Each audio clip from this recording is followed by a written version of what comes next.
Assalamualaikum students. Today we are going to discuss IS 21, that is relating to the effects of changes in foreign exchange rates.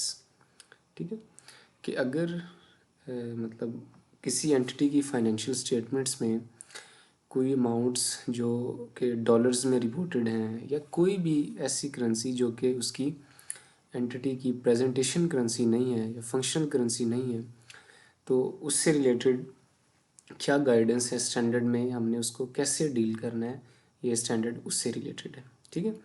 Changes in foreign exchange rate. अब ये foreign exchange rate है, ये हर entity के लिए ना different हो सकते हैं। ठीक है। एक्सचेंज रेट तो सेम ही होंगे लेकिन फॉरेन जो करेंसी है वो डिफरेंट हो सकती है। लेट्स सपोज हम पाकिस्तान में बैठे हैं, तो पाकिस्तान में जितनी भी कंपनीज हैं मोस्टली उन सब की जो प्रेजेंटेशन करेंसी है कि जिसमें अकाउंट्स, वो अपने अकाउंट्स के रिजल्ट्स, अपनी अकाउंट्स की जो फाइनेंशियल पोजीशन है उसको जो शो करवाते हैं वो पाक रुपीज़ है। ठीक है। अब अगर कोई अमाउंट या कोई ट्रांजैक्शन हमारे अकाउंट्स में ऐसी है जो कि डॉलर्स में है या पाउंड्स में है या जो है सऊदी रियाल में है, तो इस केस में हमने उसको क्या करना होता है, ट्रांसलेट करना होता है उसको, मतलब अपनी करेंसी के मुताबिक उसको अमेंड करना होता है, बनाना होता है। ठीक है। तो इसके लिए क्या कंसिड्रेशंस हैं, क्या गाइडलाइंस हैं, ये स्टैंडर्ड उन्हीं चीज़ों से रिलेटेड है। तो इसमें सबसे जो इम्पोर्टेंट चीज़ है, जो मेन चीज़ें वो है कि फंक्शनल करेंसी क्या होती है और प्रेजेंटेशन करेंसी। फंक्शनल करेंसी है an entities functional currency is the currency of the primary economic environment, के वो एंटिटी जिस इकोनॉमिक इन्वायरमेंट में रजिस्टर्ड है, काम कर रही है, ठीक है, तो उसकी करेंसी क्या है। ठीक है। अब प्राइमरी इकोनॉमिक इन्वायरमेंट क्या है, उससे रिलेटेड ना कुछ फैक्टर्स हैं कि अगर ये फुलफिल होंगी कंडीशंस या फैक्टर्स तो हम उसे समझेंगे कि प्राइमरी इकोनॉमिक इन्वायरमेंट इसका ये है, तो लिहाजा इसकी फंक्शनल करेंसी ये है। जैसे कि एक एंटिटी है, उसकी सारी सेल प्राइसेस वगैरह गुड्स एंड सर्विसेज की वो इन्फ्लुएंस हो रही हैं पाक रुपीज़ में। ठीक है। तो डेफिनेटली उसकी जो फंक्शनल करेंसी है पाक रुपीज़ है, क्योंकि उसके फंक्शंस जो हैं सेल परचेज वो उसी में परफॉर्म हो रहे हैं। दूसरा है currency of country whose competitive forces and regulation determine the sales price. एक कंट्री की जो डिमांड एंड सप्लाई है उससे जो प्राइसेस इम्पैक्ट होती हैं वो मतलब पाक रुपीज़ की जो ट्रांजैक्शंस हैं वो इम्पैक्ट हो रही हैं। तो इस केस में भी उसकी जो करेंसी है वो पाक रुपीज़ है। ठीक है। मतलब फंक्शनल करेंसी इसकी है। दूसरी currency mainly influencing input cost, कि जो आप लेट्स सपोज आप कोई मैन्युफैक्चरिंग एंटिटी है, आप कोई सर्विस ऑर्गेनाइजेशन है, तो जब आप कोई आउटपुट प्रोवाइड करते हैं तो उससे रिलेटेड जो इनपुट की एक्सपेंडिचर है, लेट्स सपोज आप मैन्युफैक्चरिंग है तो आपका रॉ मटेरियल, ठीक है, लेबर कॉस्ट आपकी, अदर मैन्युफैक्चरिंग ओवरहेड्स, अब वो अगर पाक रुपीज़ में इनकर हो रहे हैं तो इसका मतलब है कि आपकी जो फंक्शनल करेंसी है वो पाक रुपीज़ है। बेसिकली स्टैंडर्ड ने ना ये नहीं कहा कि मतलब कोई लाइंस नहीं लिख दी कि ये स्पेसिफिक चीज़ें हैं यही होंगी तो होगा, नहीं, उन्होंने गाइडेंस के लिए ना कुछ फैक्टर्स बताए हैं कि अगर इस तरह की चीज़ें हैं तो फिर ये करेंसी है वरना ये है। उसके बाद सेकेंडरी फैक्टर, ये थे प्राइमरी फैक्टर्स कि सेल प्राइसेस आपकी जो है ना गुड्स एंड सर्विसेज की जिस करेंसी में इन्फ्लुएंस हो रही होगी वो आपकी करेंसी होगी। ठीक है। आपकी demand and supply competitive forces से जो चीज़ें आ रही हैं, जो प्राइस इफेक्ट हो रही है वो आपकी फंक्शनल करेंसी है। आपकी इनपुट कॉस्ट जिसमें इनकर हो रही है वो फंक्शनल करेंसी है। दूसरा सेकेंडरी फैक्टर ये हैं कि द प्राइमरी फैक्टर्स इंडिकेटर्स में बी डिटर्मिनेटिव। ठीक है। ये प्राइस को आपको डिटरमाइन करने में हेल्प कर सकते हैं। However the following two indicators serves as supporting evidence. पहले वाले मेन फैक्टर्स हैं उन्हीं की बेस पे डिसाइड करना है, लेकिन आपने ये दो भी ना सपोर्टिंग एविडेंस है, जैसे वो होता नहीं ऑडिट में कि आपने अगर sufficient and appropriate audit evidence लेना है ना, तो मैनेजमेंट की जो रिप्रेजेंटेशन है ना, रिटर्न रिप्रेजेंटेशन जो कि आप आइजा 580 में पढ़ते हैं, वो एक सपोर्टिंग एविडेंस हो सकता है, लेकिन आपने उससे रिलेटेड जो एविडेंस है ना वो ज़रूर लेना है, कोई डॉक्यूमेंट्स वगैरह लाजमी लेने हैं और साथ उसमें मैनेजमेंट की रिप्रेजेंटेशन ले लेनी है। मतलब कहने का ये कि जो रिटर्न रिप्रेजेंटेशन होती है वो इट्स सेल्फ कोई एविडेंस नहीं होता, बल्कि वो सपोर्ट टू द एविडेंस हो सकता है। तो इसमें भी ऐसे कुछ सेकेंडरी फैक्टर हैं, वो क्या है कि currency in which funds slash receipts from financing activity are generated और from operating activity are retained. अब फाइनेंसिंग एक्टिविटी क्या होती है कि जो जिन एक्टिविटी से कंपनी फाइनेंस हो रही है उसको पैसे मिल रहे हैं, आम लफ्ज़ों में जैसे कि शेयर होल्डर्स ने शेयर ख़रीदे तो उन्होंने रुपीज़ में अमाउंट आपको दी, ठीक है, या आपने कोई डेट इंस्ट्रूमेंट इशू किए तो रुपीज़ में अमाउंट रेज़ की, जिनसे आपको पैसे मिले। लाजमी नहीं है ये चीज़ें, आपको सेकेंडरी फैक्टर हैं, ये भी तो हो सकते हैं। शेयर होल्डर लेट्स सपोज बाहर बैठा हुआ है, उसने पाकिस्तान में पैसे भेज दिए, वो डॉलर में भेजे लेकिन हमने इधर रुपीज़ में कन्वर्ट करवा लिए, या हमने क्या किया कि जो हमारे डेट इंस्ट्रूमेंट है ना वो हमने जाके यूके में या कहीं दूसरी जगह जो है ना स्कूप वगैरह इस तरह की चीज़ें बॉन्ड्स इशू कर दिए, तो उनसे अगर पैसे आए तो हम कहें कि ये हमारे जो है ना वो नहीं है फाइनेंसिंग एक्टिविटी, ये भी फाइनेंसिंग एक्टिविटी ही है आपकी, ठीक है।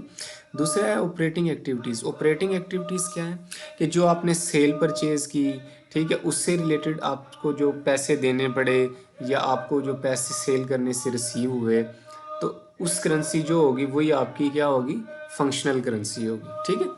अब इसमें एक बड़ी इंपॉर्टेंट चीज़ आती है, वो है कि फंक्शनल करेंसी जब एक कोई पेरेंट कंपनी और सब्सिडरी हो तो हम कैसे डिटरमाइन करेंगे। तो वो कह रहे हैं कि जिस इन्वायरमेंट में पेरेंट कंपनी है ना वो ऑपरेट कर रही है, ऑपरेट इकोनॉमिक इन्वायरमेंट में, जो उसकी करेंसी होगी वही ग्रुप की होगी, ठीक है। लेट्स सपोज देखें ना, एक ग्रुप है, एक एंटिटी है, कोई मल्टीनेशनल कंपनी है, जैसे वो है पाकिस्तान ओरिजिन बेस्ड, ठीक है, लेकिन उसकी एक जो सब्सिडरी है ना वो यूएई में भी है, ठीक है।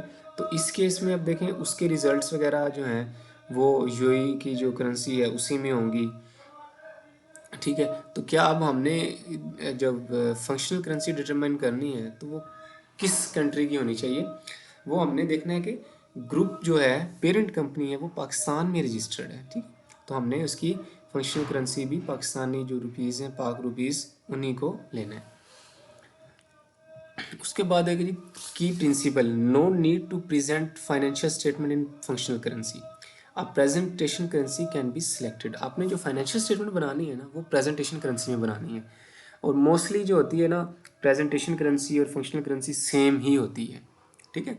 लेकिन जो अकाउंटिंग रिकॉर्ड्स हैं ना वो आपने फंक्शनल करेंसी में मेंटेन करने हैं जिसमें आपकी ट्रांजैक्शंस हो रही हैं, ठीक है। लेकिन फाइनेंशियल स्टेटमेंट किस में बनानी है आपने, प्रेजेंटेशन करेंसी में। तो इसीलिए ना ये मतलब स्टैंडर्ड की है, इसलिए मैं आपको बता रहा हूँ मोस्टली, बल्कि होता ही ऐसे है कि जो प्रेजेंटेशन करेंसी है और जो फंक्शनल करेंसी है वो सेम ही होती है, ठीक है। A group does not have a functional currency, functional currency is assessed separately from for each entity in the group. Functional currency her entity के लिए अलग से देखी जाएगी, ठीक है। लेट्स सपोज एक कोई सब्सिडरी है वो यूएई में है, एक सऊदी अरब में है, ठीक है, एक ओमान में है और कोई यूके में है, तो हमें इनकी डिफरेंट जो है ना फंक्शनल करेंसी डिटरमाइन करनी पड़ेंगी। उसके एक चीज़ है, उसके बाद है foreign currency transactions. Foreign currency transaction की जो इनिशियल रिकग्निशन है वो क्या है, आपने जो भी फॉरेन करेंसी ट्रांजैक्शन होगी आपने उसको स्पॉट रेट पे रिकग्नाइज करना है, ठीक है। Unless there is a lack of exchangeability into the other currency, unless कि कोई आप जो है ना आपको कोई एविडेंस ना मिले या एक्सचेंज रेट ना मिले, ठीक है, आपने जो भी करेंसी फॉरेन ट्रांजैक्शन होगी उसको स्पॉट रेट के हिसाब से रिकग्नाइज करना है। लेट्स सपोज आपने कोई सेल की, बाहर सेल कर दी पाकिस्तान से बाहर, अब पाकिस्तान में आप बैठे हैं तो आपने उसको डॉलर्स में पेमेंट रिसीव करना है, तो आपने जो जिस डेट पे सेल की है ना उस डेट के रेट के हिसाब से इसको अपने अकाउंट्स में रिकॉर्ड करना है, ठीक है, मतलब डेट ऑफ ट्रांजैक्शन के रेट के हिसाब से स्पॉट रेट। दूसरा है कि आपने इनिशियल रिकग्निशन स्पॉट रेट पे करनी है, उसके बाद जो सब्सिक्वेंट मेजर है ना ये दो चीज़ों पे डिपेंड करती है। आपने ये देखना है कि वो मॉनिटरी आइटम्स हैं या वो नॉन मॉनिटरी आइटम्स हैं, तो आपने उसी हिसाब से इसको जो है वो रिकॉर्ड करना है।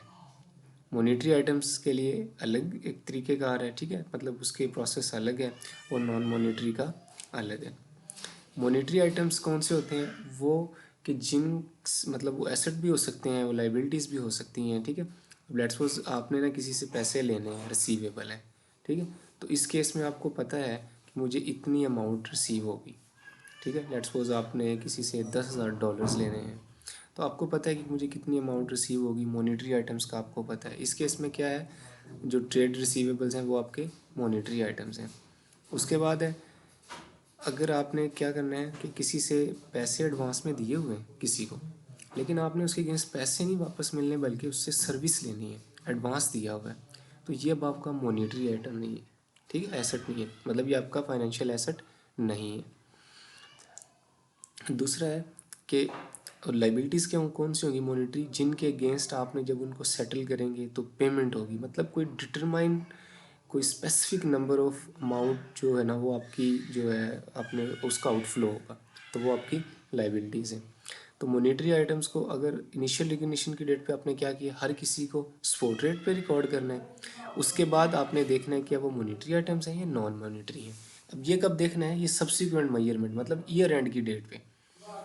तो अगर वो मॉनेटरी आइटम्स हैं तो आपने क्या करना है, उनको क्लोजिंग रेट पे, जिस रिपोर्टिंग डेट पे आप बैठे हैं उस रेट पे आपने उनको कन्वर्ट करना है। और जो जो उनसे रिलेटेड जो भी गेन लॉस आएगा वो आपने प्रॉफिट एंड लॉस अकाउंट में रिकॉर्ड कर लेना है, ठीक है। लेट्स सपोज आपने डॉलर रिसीव करना थे, जब ट्रांजैक्शन हुई सेल की 25 जून को आपने सेल की $10,000 की, ठीक है। तो उस टाइम रेट था ₹278, आपने सेल रिकॉर्ड कर ली, अपना ट्रेड एंड अदर पे जो सॉरी ट्रेड रिसीवेबल रिकॉर्ड कर लिया और सेल्स रिकॉर्ड कर ली। अब 30 जून पे जब गए हैं तो रेट हो गया 285।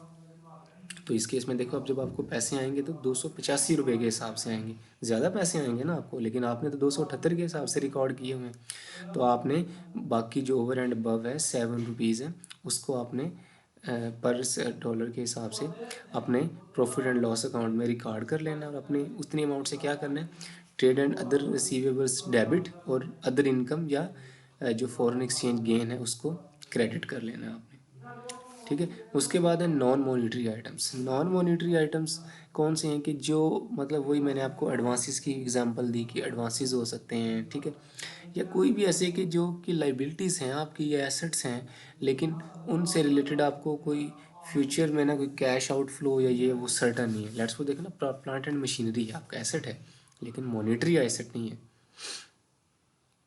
ठीक है।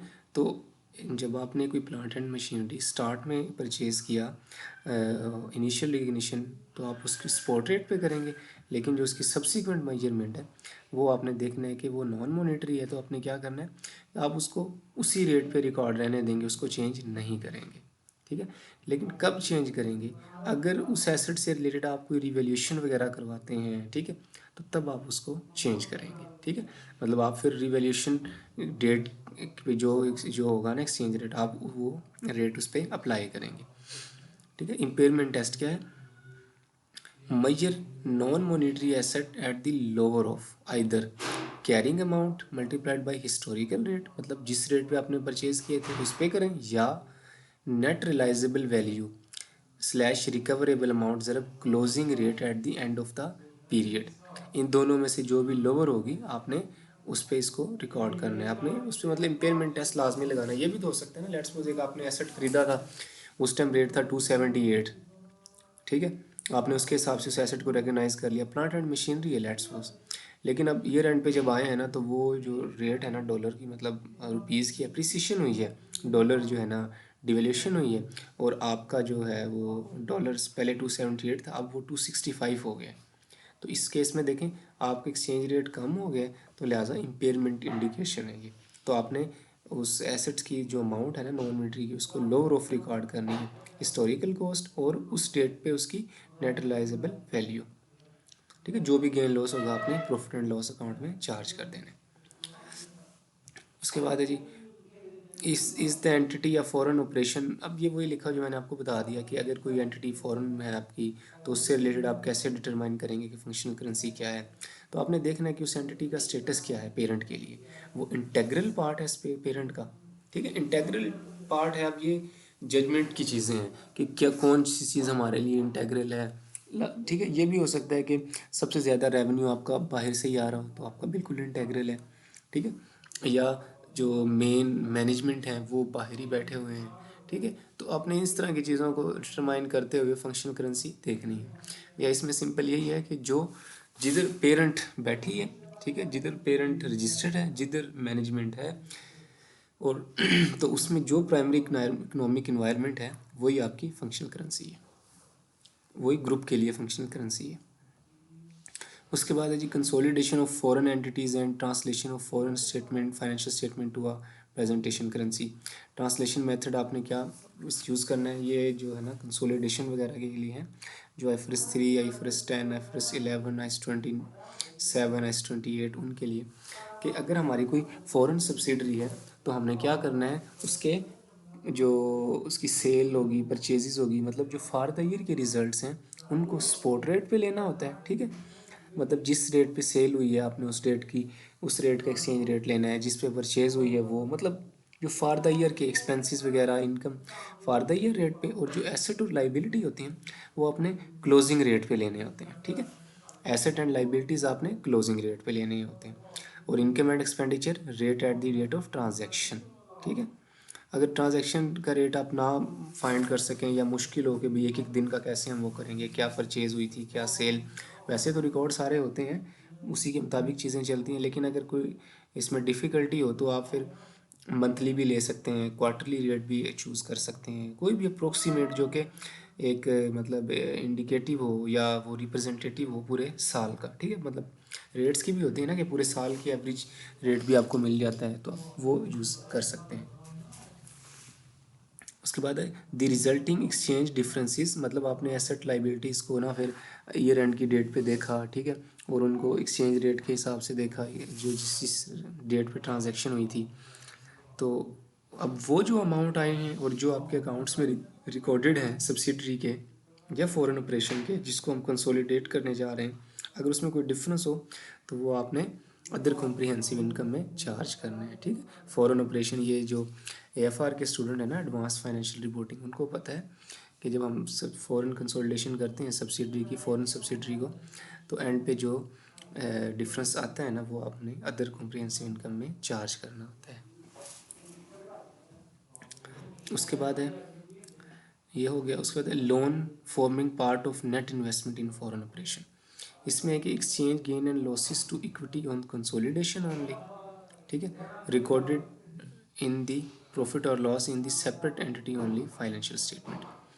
इसमें वो कह रहे हैं कि जो भी आप loan forming part of net investment in foreign operation है ना आपकी, आपने उससे रिलेटेड, जैसे इधर हमने पढ़ा है ना कि जो भी गेन लॉस आएगा वो आपने क्या करना है, इक्विटी में क्लासीफाई करना है, ठीक है, अदर कॉम्प्रिहेंसिव इनकम में, ऑन कंसोलिडेशन ओनली। कंसोलिडेशन के टाइम पे सिर्फ इक्विटी में जाएगा, बाकी उस एंटिटी की फाइनेंशियल देखें ना, ये चीज़ें आई हैं सारी कंसोलिडेटेड फाइनेंशियल स्टेटमेंट, जब आपने उनकी एसेट लाइबिलिटी को अपने एसेट लाइबिलिटी में ऐड किया है, जो पहले डॉलर्स में थी आपने उनको रुपीज़ में कन्वर्ट करके किया है, ठीक है। तो देखें उसकी जो वो थी फाइनेंशियल स्टेटमेंट है उसमें वो डॉलर्स में रिकॉर्डेड है, ठीक है। आपने जब इसको ऐसे किया तो अमाउंट्स में चेंजेस आई हैं, ठीक है। तो आपने सेपरेट एंटिटी की फाइनेंशियल स्टेटमेंट में उनको कैसे रिकॉर्ड करना है, वो PNL में रिकॉर्ड करना है। उसके बाद है डिस्पोजल ऑफ फॉरेन ऑपरेशन। जब आपने एक फॉरेन ऑपरेशन था जिसको आप इस तरह अकाउंटिंग करते आए हैं जैसे अभी हमने पढ़ा है, अब वो डिस्पोज हो गया है, तो आपने क्या करना है, the cumulative amount of exchange differences that was recognised in the equity is reclassified to profit और लॉस अकाउंट, ठीक है। इधर मैं बात बताना भूल गया था कि ये जो एक्सचेंज गेन आएगा फॉरेन सब्सिडरी की उस पर कंसोलिडेशन पे, ये आपने चार्ज करवाना है अदर कॉम्प्रिहेंसिव के किस सेक्शन में, item that may be reclassified to profit और लॉस अकाउंट उधर, ठीक है। और जब इसको डिस्पोज करेंगे तो आपने इसको रूट कर देना है। उसके बाद जर्नल प्रिंसिपल है आपका क्या, कि foreign exchange gain loss to profit और लॉस। जर्नल प्रिंसिपल है कि जो भी फॉरेन एक्सचेंज गेन लॉस आएगा ना आपने PNL में चार्ज करना है।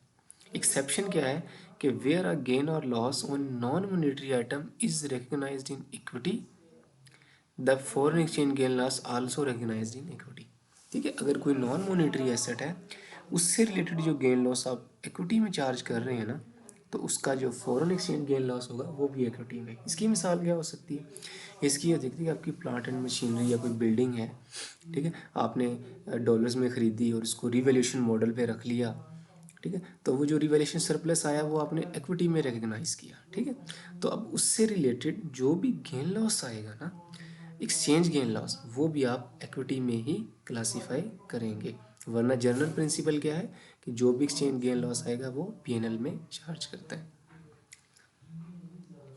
ओके जी, ये स्टैंडर्ड था IS 21। मैंने एक कोशिश की है कि आपको क्विक जो है ना एक मतलब आम लफ्ज़ों में या एक समझाने के अंदाज में एक प्रैक्टिकल एग्जांपल्स देखो आपको इसको बताया जाए। ठीक है, मेन इसमें बस यही है।